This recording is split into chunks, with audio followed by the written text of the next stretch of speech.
What if I told you that crossing 80 isn't just another birthday? It's the moment your body, mind, and even the way the world sees you begin to change in ways most people never talk about. For many women, it's not the wrinkles or gray hair that hurt the most. It's the loss of strength, the quiet fading of your voice in the doctor's office, the shrinking of your world until it barely reaches beyond your front door. I've seen it up close, in hospital rooms, in quiet living rooms, in women who once ran households, raised families, and stood tall in every storm. But here's the promise. While these 5 changes are real, they are not all inevitable. There are ways to fight back, to protect your health, your mind, and your independence well into your 80s and beyond. Stay with me, because I'll show you exactly how. Before we begin, I want to hear from you. Where are you watching this from, and what time of day is it right now? Share it in the comments below. Even if it's just an ordinary moment in your day, I truly value it. And if you find this helpful, don't forget to hit subscribe so you won't miss what's coming next. Your immune system after 80. Why it weakens and how to protect it. Think of your immune system as a well-trained army, standing guard every hour of every day, ready to defend you against any invader. This army has 2 divisions. The first is your innate immune system, the quick response soldiers you were born with, who rush to the scene the moment trouble appears. The second is your adaptive immune system, the specialized units that remember past battles and know exactly how to fight a familiar enemy. Together, they have protected you through flu seasons, stomach bugs, and the occasional cut or scrape that healed without a second thought.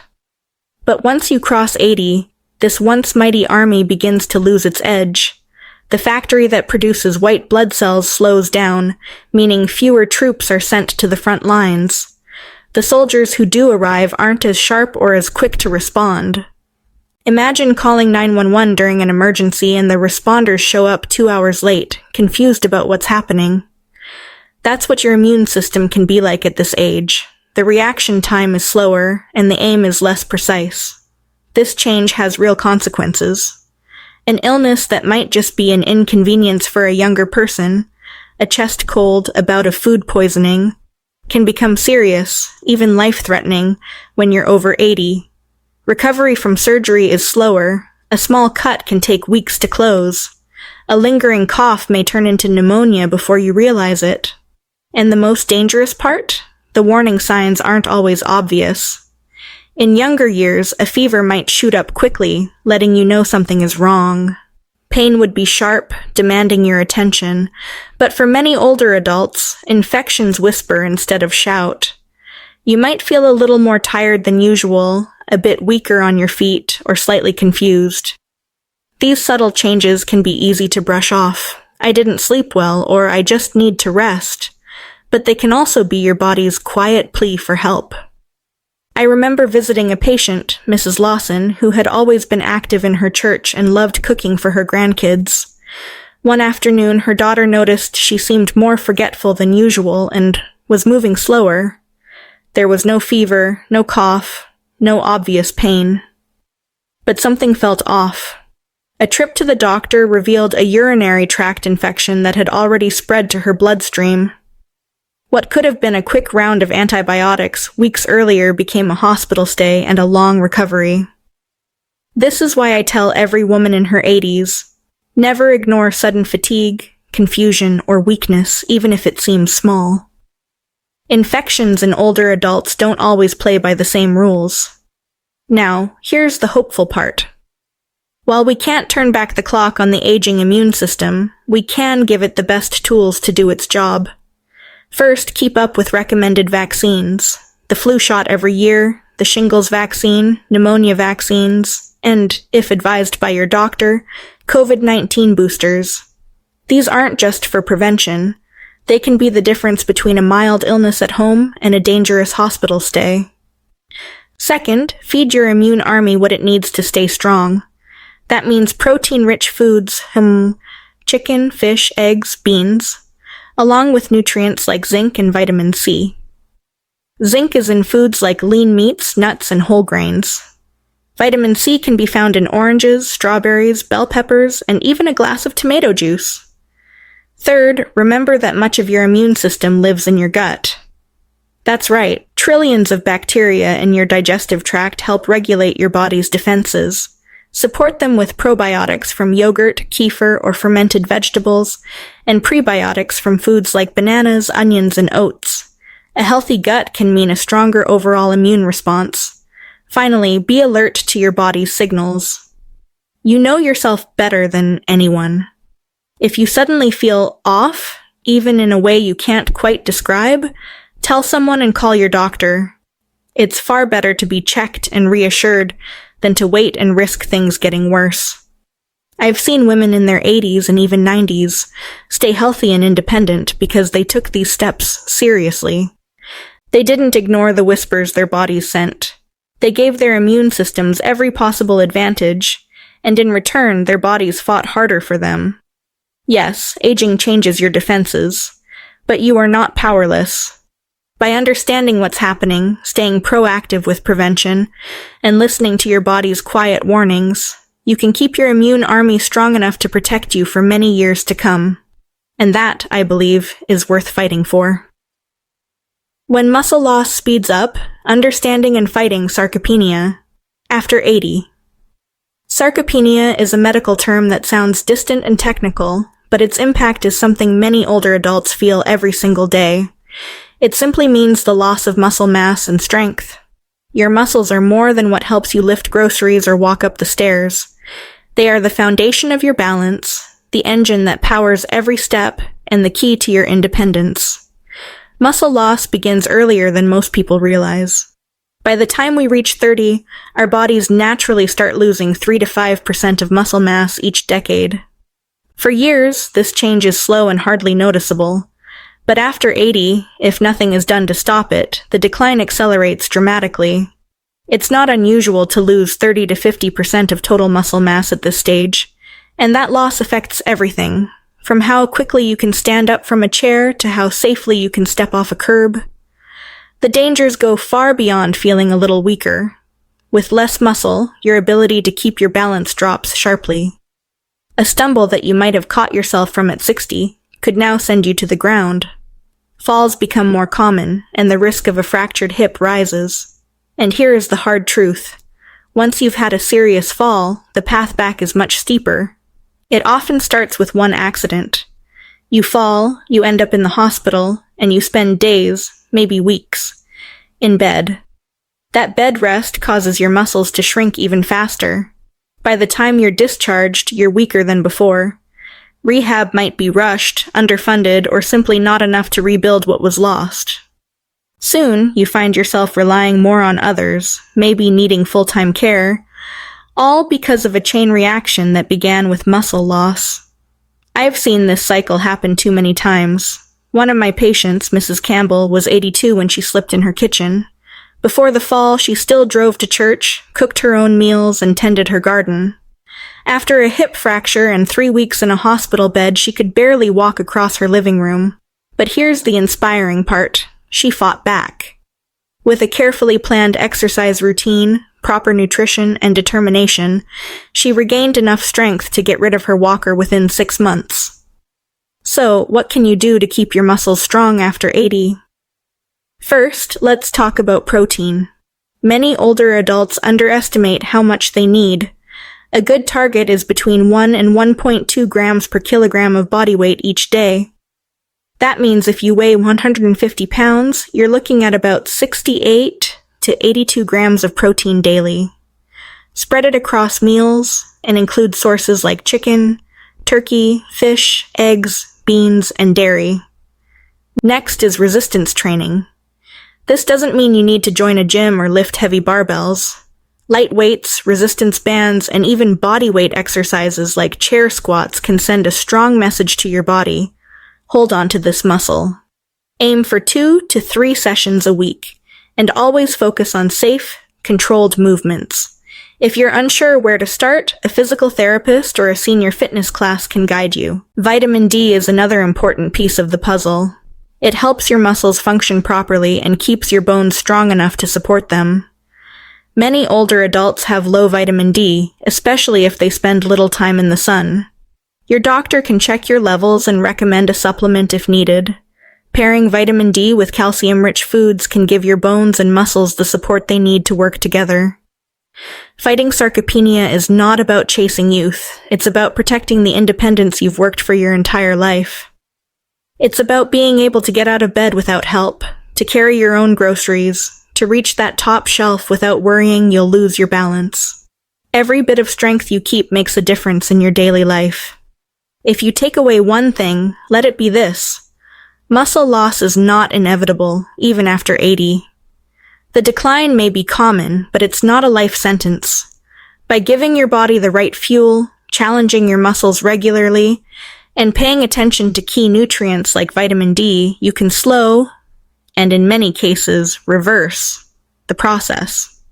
I've witnessed women in their 80s pick up resistance bands for the first time, and months later walk into my office standing taller and moving more confidently than they had in years.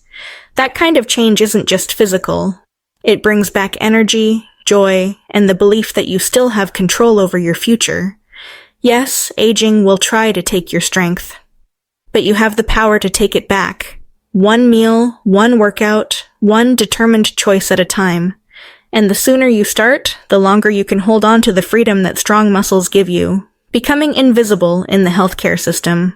Understanding and fighting medical ageism. Medical ageism is a quiet but powerful force that many older adults face, often without realizing it.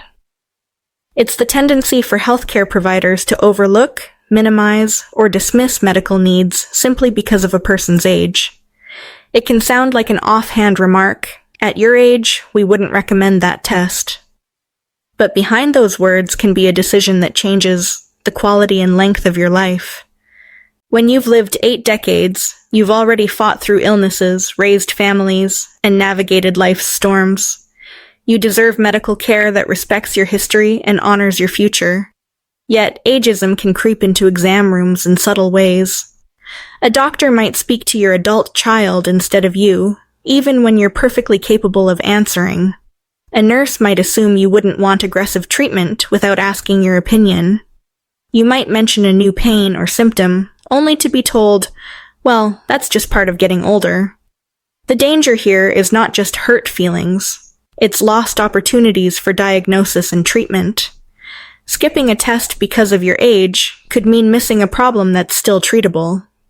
Assuming you wouldn't want a certain therapy might deny you the chance to improve your quality of life.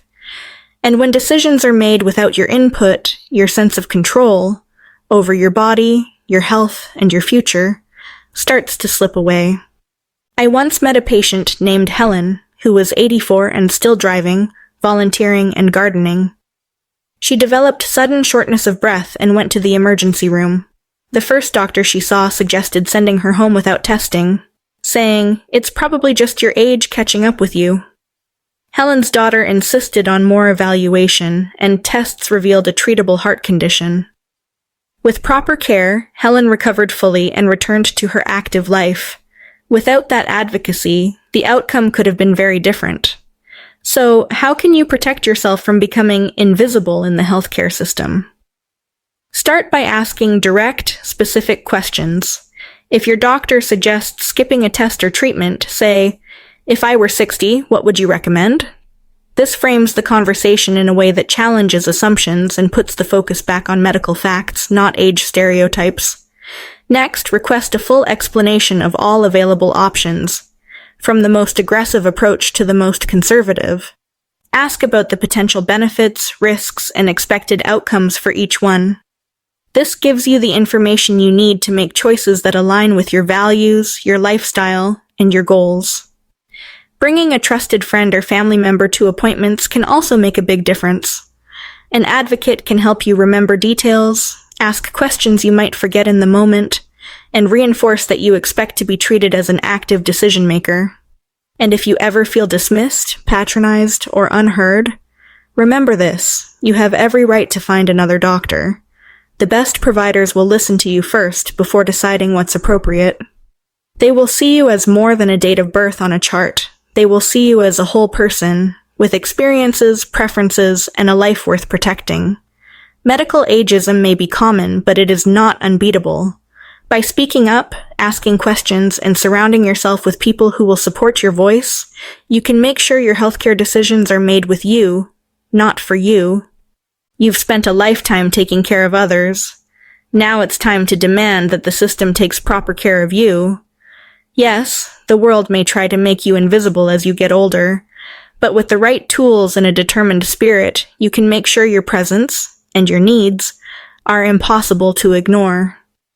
Cognitive decline is not inevitable. How to keep your mind sharp after 80. Many people believe that once you turn 80, your mind begins an unstoppable slide into forgetfulness and confusion. The truth is more nuanced. Yes, your brain changes with age. The speed at which you process information may slow. It might take longer to recall a name or find the right word in conversation.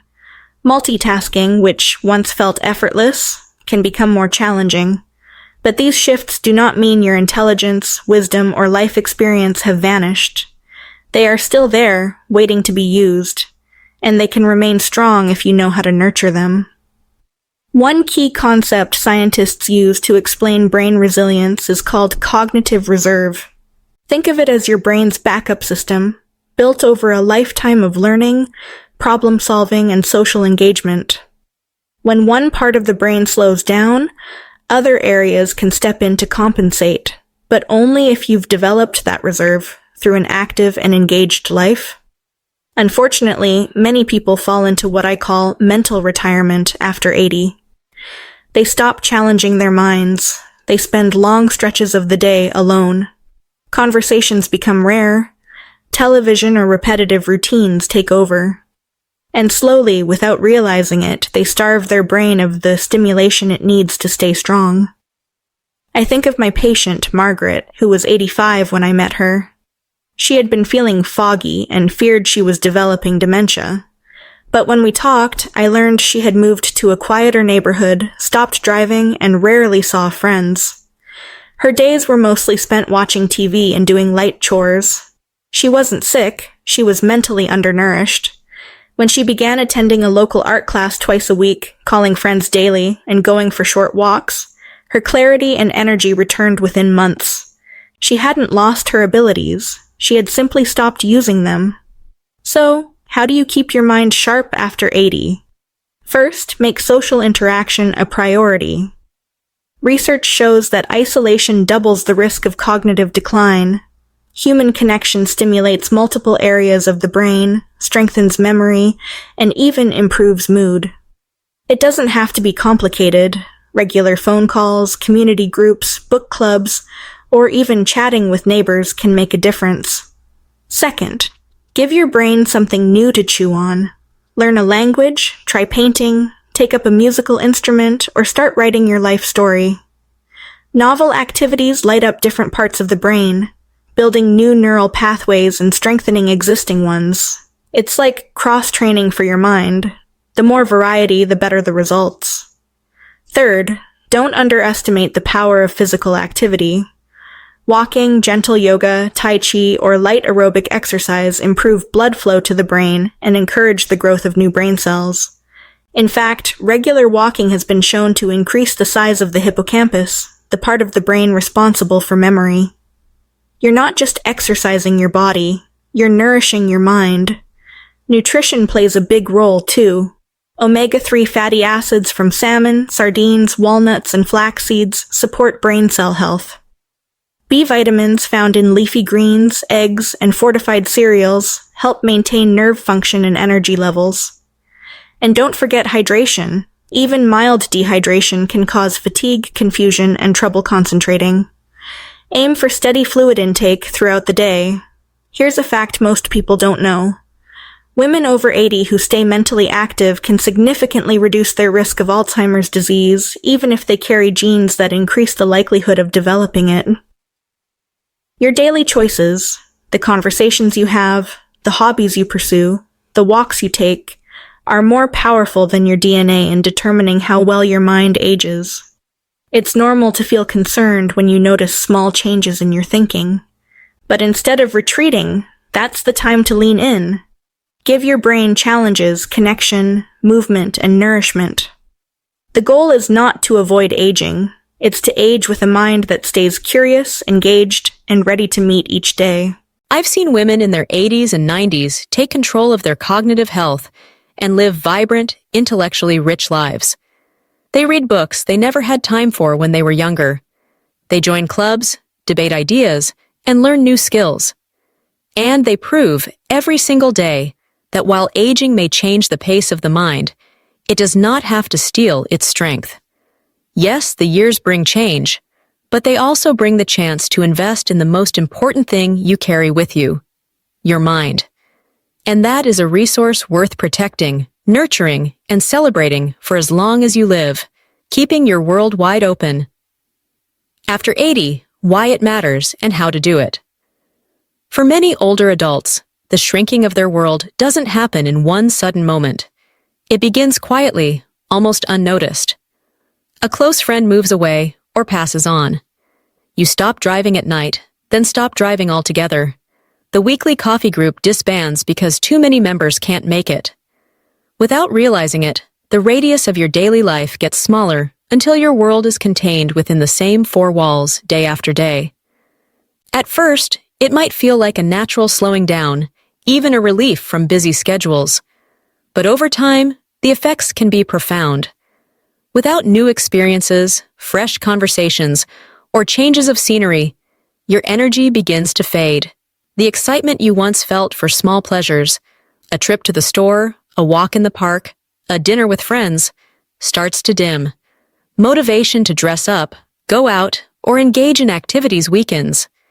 This gradual withdrawal can lead to depression, which in older adults is often mistaken for dementia. The symptoms can look similar: forgetfulness, confusion, loss of interest, but the root cause is different. Emotional isolation starves the mind and the spirit just as surely as physical inactivity weakens the body. The good news is that you have the power to reverse this trend, but it requires intention. The first step is to actively seek out new connections and experiences.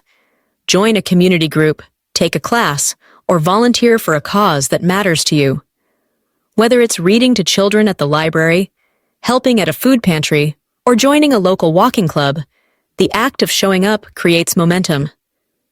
Travel is another way to refresh your perspective, and it doesn't have to be far. A day trip to a nearby town, a visit to a botanical garden, or a weekend with relatives can bring new sights, sounds, and conversations that reawaken your senses. Even small changes in your surroundings can spark curiosity and lift your mood. Technology can also be your ally. Video calls, group chats, and online hobby groups allow you to stay connected to family and friends, no matter the distance. Learning to use these tools might feel intimidating at first, but the payoff is worth it. A weekly video call with a grandchild or an old friend can bring warmth and connection into your home. Perhaps most importantly, practice saying yes more often. When opportunities come, even ones that feel inconvenient or slightly uncomfortable, give them a chance. Each yes is a small act of resistance against the shrinking of your world. I'll never forget my patient Ruth, who was 87 when her daughter convinced her to join a local seniors photography club. Ruth had never owned a camera, but she decided to try. Within months, she was taking short trips with the group, exploring new places, and sharing her photos online. Her calendar filled with outings, her energy returned, and she said she felt alive again for the first time in years. Your world will try to close in as you age, through loss, health changes, and the gradual slowing of routines. But you have choices. You can fight for variety, for connection, for the open spaces where your mind and spirit can stretch. The key is to be intentional. Seek out the people, places, and activities that bring you joy. Create new memories instead of just revisiting old ones. Protect your sense of wonder like it's a precious treasure, because it is. Yes, life changes after 80, but the horizon is still there, waiting for you to walk toward it. The more you keep your world open, the more it will give back to you, in laughter, purpose, and the deep satisfaction of knowing that you're still very much part of the life you love. I hope what we've shared today has reminded you that, Even after 80, there are still so many ways to protect your health, your mind, and the life you love. Every small step, whether it's moving more, staying connected, or speaking up for your care, can make a meaningful difference. And remember, these tips are shared for general awareness.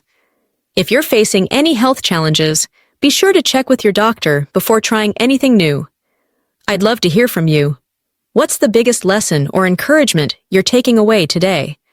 Or simply type the word hope in the comments so we know you're with us on this journey. If you found value in this video, please hit the subscribe button, turn on the notification bell, and share it with a friend or family member who might need this encouragement. Wherever you are tonight, I wish you calm moments, warm connections, and the quiet joy of knowing you're still writing beautiful chapters in your own story.